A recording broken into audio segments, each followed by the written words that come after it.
Hey everybody, this is Cheryl coming to you live from Nome, Alaska, where we're here for the Iditarod. We had several people from our Sunday school class that had already gone. And when they got back and started talking about the statistics, the abuse and the suicide and the alcoholism and the hopelessness of those people, John and I just really started praying about it. It was on my heart for about 3 weeks, and one night we were at dinner and he said, let's just open the Bible and just see if we can get a word about it. And we did, and we opened up to a psalm that specifically said, share the praises of God to those who are in darkness and oppressed. I couldn't shake a burden that I had for the people there after what I had heard about a lot of the hardships that they had been through. And he's definitely moving and working in an awesome and mighty way. And until you go and be a part of that and have the opportunity to really be at the forefront of, you know, the hands that God's using to work in that area, you don't know what that's like. Everything that we did there revolved around relationships. We served food, we served hot chocolate, we were just there for anything that they needed, we did. And we were able to take them on about a 40-minute drive outside of town and berry pick, and gave them buckets to pick with, and they loved it.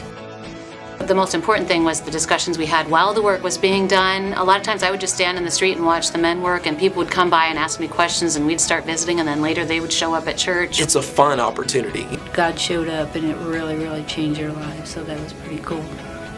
We just finished our little sled ride this morning. We're feeding the dogs. Can you see that frost on my eyes right there? But to be out in the cold that you had never experienced before was exhilarating. It was cold, but if you're not out very long, it just feels like cold.